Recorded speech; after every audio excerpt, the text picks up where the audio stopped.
आज मंगलोरमधला आमचा दुसरा दिवस आहे. सकाळी आम्ही पिलीकुला निसर्गधामाच्या झूमध्ये जाऊन आलो. तो व्लॉग तुम्ही पाहिलाच असेल.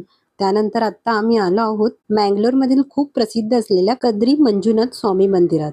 हे मंदिर भगवान शिवाच्या मंजुनाथ या रूपाला समर्पित आहे. मंगलोर शहरापासून हे मंदिर साधारण 4 ते 5 किलोमीटर अंतरावर कद्री हिल्सवर वसलेले आहे. या मंदिराला खूप जुना इतिहास आहे. असं मानलं जातं की भगवान परशुरामाने इथे तपस्या केली होती आणि भगवान शिवाने त्यांना दर्शन देऊन इथे मंजुनाथ स्वरूपात वास करण्याचे वचन दिले. त्यामुळे हे स्थान खूप पवित्र मानले जाते. पूर्वी इथे बौद्ध धर्माचाही प्रभाव होता. इथे सापडलेली लोकेश्वराची प्राचीन कास्य मूर्ती जवळपास 1000 वर्षांपेक्षा जुनी आहे. त्यामुळे या मंदिराला धार्मिक आणि ऐतिहासिक दोन्ही महत्व आहे. या मंदिराची आणखीन एक खास गोष्ट म्हणजे इथले 7 पवित्र कुंड आणि गोमुखातून सतत वाहणारे पाणी. भक्त इथे स्नान करून मंदिरात दर्शन घेतात. आता आम्ही मंदिरात जाऊन कद्री मंजुनाथ स्वामींचे दर्शन घेणार आहोत. इथलं वातावरण खूप शांत आणि भक्तिमय आहे. कद्री मंजुनाथ स्वामी मंदिर सकाळी 5 वाजता उघडते आणि दुपारी 1 वाजेपर्यंत दर्शनासाठी खुले असते. त्यानंतर संध्याकाळी 4 ते 8:30 वाजेपर्यंत पुन्हा दर्शन करता येते. दरवर्षी इथे भव्य रथोत्सव साजरा केला जातो. त्यावेळी हजारो भक्त मंदिरात दर्शनासाठी येतात. आम्ही कद्री मंजुनाथ स्वामींचं सुंदर दर्शन घेतलं. मंगलोरला आलात तर हे मंदिर नक्की भेट द्या. इथलं वातावरण खूप शांत आणि सकारात्मक वाटतं.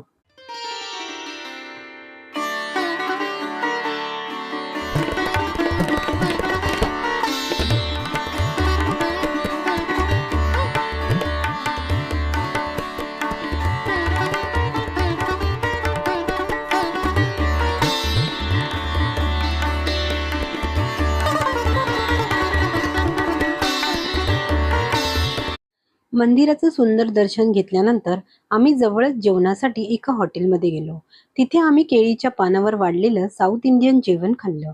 वेगवेगळे साऊथ इंडियन पदार्थ, गरम गरम भात, सांबार, भाजी आणि पापड असं खूप छान जेवण होतं. खरंच जेवण खूप चविष्ट होतं आणि केळीच्या पानावर जेवणाचा अनुभवही खूप छान वाटला.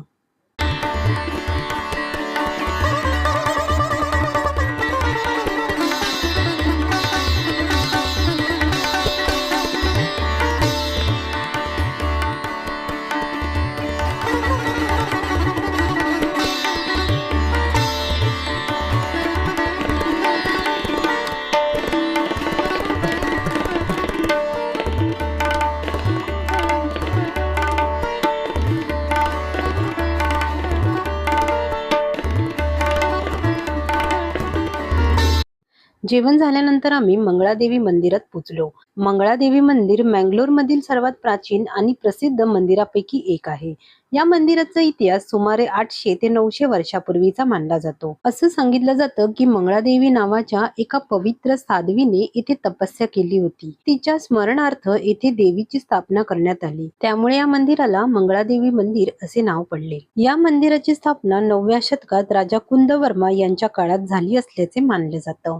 मंदिराची वास्तू दक्षिण भारतीय पारंपरिक शैलीत बांधलेली आहे. एक महत्वाची गोष्ट म्हणजे मंगलोर शहराचे नावही मंगळादेवी मंदिरावरूनच पडलं असं मानलं जातं. त्यामुळे या मंदिराला खूप धार्मिक आणि ऐतिहासिक महत्व आहे. दरवर्षी येथे नवरात्री उत्सव खूप मोठ्या प्रमाणात साजरा केला जातो आणि त्या काळात हजारो भक्त दर्शनासाठी येतात. हे मंदिर सकाळी 6 वाजता उघडते आणि दुपारी 1 वाजेपर्यंत दर्शनासाठी खुले असते. त्यानंतर संध्याकाळी 4 ते 8:30 वाजेपर्यंत पुन्हा दर्शन घेता येतं.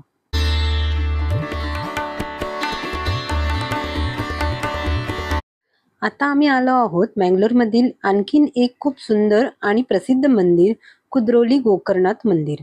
भगवान शिवाच्या गोकर्णनाथ या रूपाला समर्पित असलेले हे मंदिर मंगलोरमधील एक महत्त्वाचे धार्मिक स्थळ आहे. या मंदिराची वास्तू खूप भव्य आणि सुंदर आहे.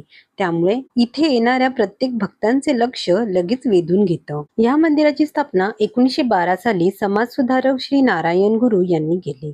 त्या काळात समाजातील सर्व लोकांना मंदिरात प्रवेश मिळावा यासाठी त्यांनी हे मंदिर उभारलं. आज हे मंदिर मंगलोरमधील एक प्रसिद्ध धार्मिक आणि पर्यटन स्थळ बनलं आहे. विशेषतः नवरात्रीच्या काळात इथे खूप सुंदर सजावट आणि मोठा उत्सव साजरा केला जातो, ज्याला हजारो भक्त भेट देतात. हे मंदिर सकाळी 6 ते दुपारी 2 वाजेपर्यंत आणि संध्याकाळी 4:30 ते रात्री 9 वाजेपर्यंत दर्शनासाठी खुले असते. हे मंदिर मँगलोर रेल्वे स्टेशन पासून 4 ते 5 किलोमीटर अंतरावर आहे.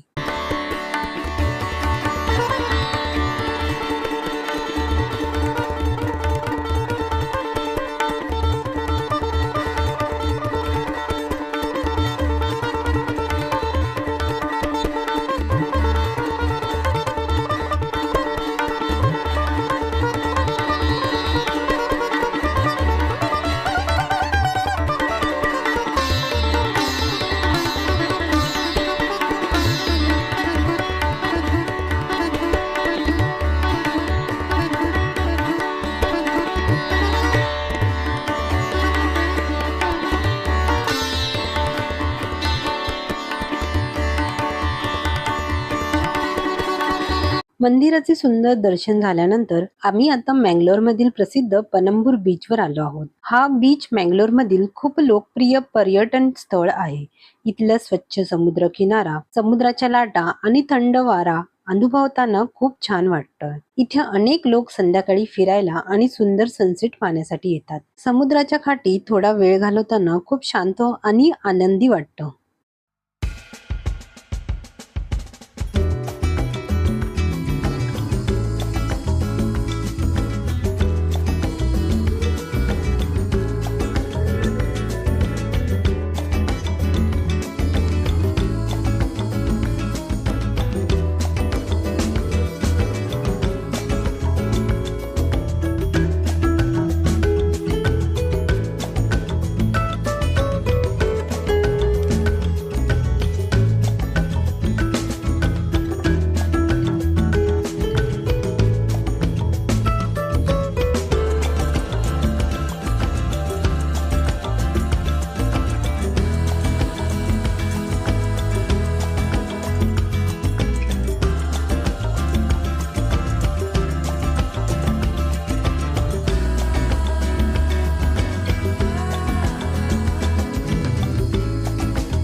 मँगलोरमधील आमचा आजचा दिवस खूप सुंदर गेला. वेगवेगळी ठिकाणे पाहिली, मंदिराचं दर्शन घेतलं आणि शेवटी या सुंदर पणंबूर बीचवर वेळ घालवला. जर तुम्हाला हा व्हिडिओ आवडला असेल तर लाईक करा, शेअर करा आणि चॅनलला सबस्क्राईब करायला विसरू नका. पुन्हा भेटूया मँगलोरमधील 3ऱ्या दिवसाच्या व्लॉगमध्ये. तोपर्यंत धन्यवाद.